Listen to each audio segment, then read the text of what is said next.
السلام علیکم ایوریون، کیسے ہیں آپ سب لوگ؟ امید کرتی ہوں کہ بالکل ٹھیک ہوں گے۔ تو آج میں پھر سے حاضر ہوں آپ سب کے سامنے لمحے عاشقی کے چیپٹر 16 کے ساتھ۔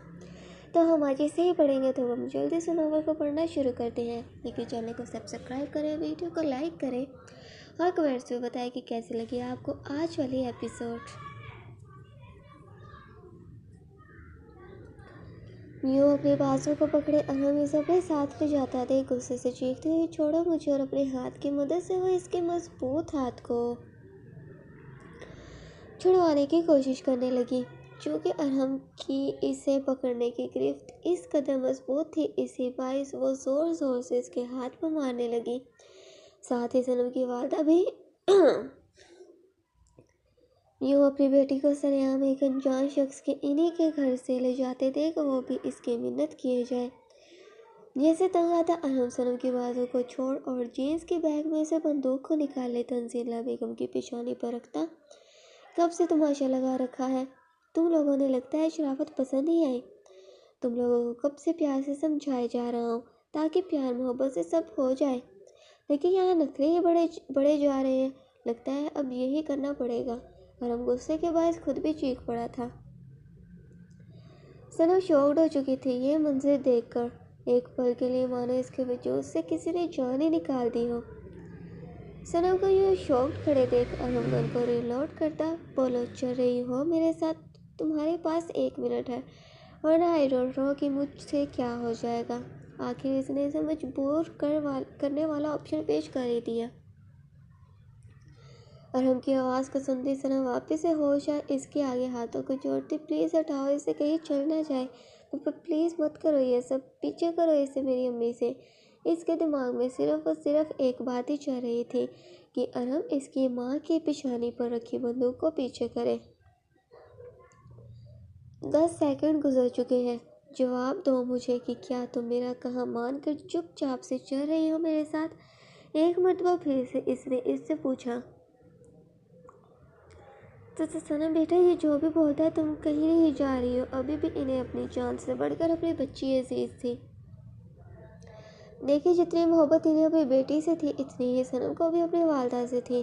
جیسے انہیں اپنی ذات سے بڑھ کر اپنی بیٹی عزیز تھی، ویسے ہی اسے بھی تو خود سے بڑھ کر اپنی ماں کی جان کی پرواہ تھی۔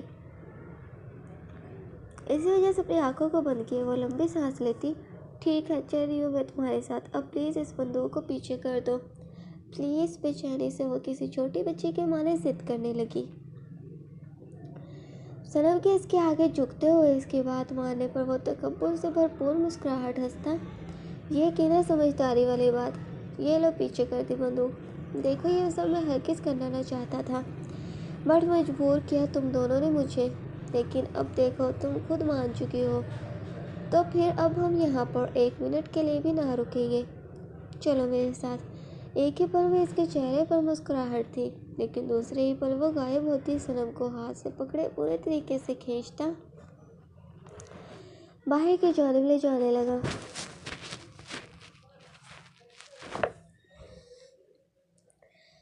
گھر سے باہر نکلتے ہی رمشا جو کہ برتن اٹھائے اس جانب ہی آ رہی تھی، صنم کی والدہ کو روکتے اور مدد کے لیے پکارتے اور ساتھ ہی ارحم کو صنم کو کھینچے اپنے ساتھ لے جاتے دیکھ برتن کو وہیں پر ہی چھوڑ بھاگ کر اس کے قریب آئے۔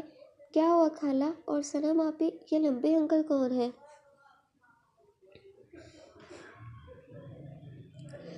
اور آپ خالہ رو کیوں نہیں ہیں؟ رمشا کی آواز کو سنے ارحم وہیں پر ہی رکے، پیچھے مڑے رمشا کی طرف غصے زدہ نظروں سے دیکھنے لگا۔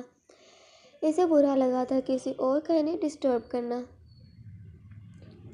ارحم کو روکے دیکھ تنزیلہ بیگم بھی غصے سے، چھوڑو میری بچی کو، کوئی تو مدد کرو ہماری، یہ شخص میری بچی کو زبردستی لے جا رہا ہے۔ مدد کے لیے وہ تماشا دیکھنے والے انہی کے محلے داروں کو پکارنے لگی جن کے درمیان وہ پوری عمر رہی۔ لیکن زندگی میں جب اندھیرا چھا جائے تو اپنا سایہ بھی ساتھ چھوڑ جاتا ہے۔ یہ تو پھر بھی غیر لوگ تھے جنہیں صرف اور صرف اپنی سانس سے پرواہ تھی۔ رمشا جو کہ تنزیلہ بیگم کی بات کو سنے اپنے سے بے حد بڑے شخص کو غصے سے دیکھتے اس کے قریب آئے۔ صنم کے ہاتھ کو جو ارحم نے پکڑا ہوا تھا اسے چھڑوانے کی کوشش کرنے لگی۔ وہ ننھی سی جان صرف اور صرف اپنی آپی کو بچانا چاہتی تھی، ہر ممکن کوشش کیے۔ ارحم کو اس بچے کی حرکتوں پر شدید قسم کا غصہ آ رہا تھا، اسی وجہ سے وہ مزید اپنے ہاتھ کی گرفت مضبوط کر چکا تھا۔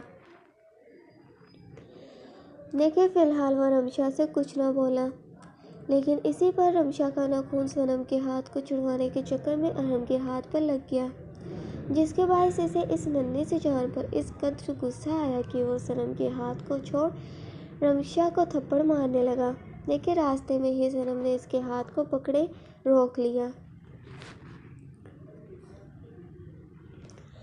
بے شک وہ اپنی ذات پر آ رہی ہر بات کو برداشت کر سکتی تھی، لیکن اس کے عزیزوں کے ساتھ کچھ بھی غلط ہوتا اس کے لیے دیکھ پانا بے حد مشکل تھا۔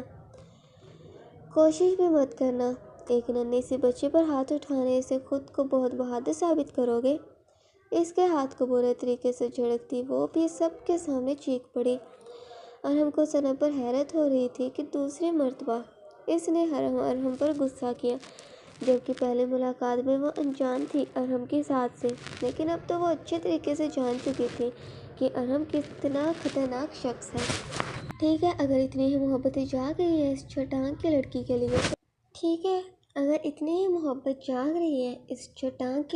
لیے تو پھر یہ ڈرامہ کیوں کر رہی ہو؟ خاموشی سے میرے ساتھ چلنے کیوں نہیں جاتی؟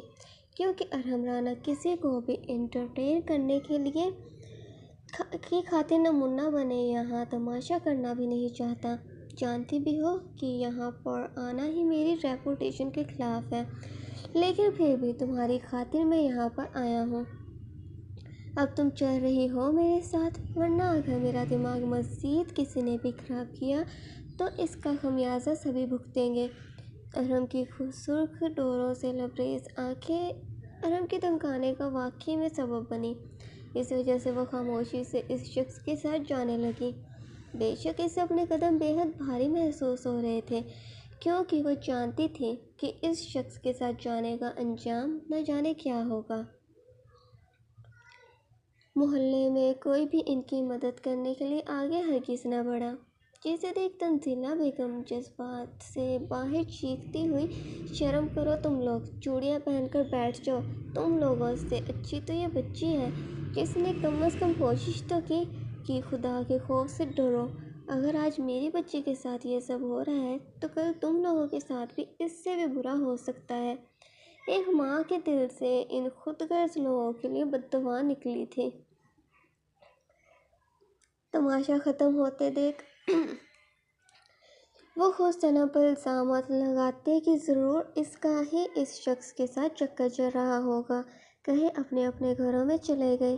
ان کی بے حسی کو دیکھ وہ خود جلدی سے واپس گھر کے اندر جاتی معاذ کو کال کرنے لگی۔ معاذ جو کہ ابھی تک غصے میں موجود تھا، تنزیلہ بیگم کے نمبر کو دیکھ پہلے تو کال کٹ کر دی، لیکن تنزیلہ بیگم ابھی بھی اسے اپنا سگا سمجھتی بار بار کالز کیے جائے، جس سے تنگ آتا آخر اس نے فون اٹھائے۔ آنٹی پلیز میرے سامنے صنم کی کسی بھی قسم کی سفارش مت کیجیے گا، کیونکہ مجھے اس لڑکی میں اور نہ ہی اس کی کسی بھی بات میں کوئی انٹرسٹ ہے، اور آئندہ مجھے کال بھی مت کیجیے گا۔ اتنا کہے وہ فون کو کٹ کرنے ہی والا تھا کہ تنزیلہ بیگم ہچکی لیتی روتے ہوئے، وہ بیٹا صنم کو لے گیا وہ پھر سے کسی نے بھی ہماری مدد نہ کی۔ کون لے گیا صنم کو؟ تنزیلہ بیگم کی بات پر پریشان ہوئے ماذن ان سے سوال کرنے لگا۔ تو آج کے لیے اتنا ہی، چینل کو سبسکرائب کریں اور ساتھ ہی ویڈیو کو لائک کر کے اپنی محبت کو بھی شو کیجیے گا، جس سے کہ میں لانگ کے ایپیسوڈز دے سکوں۔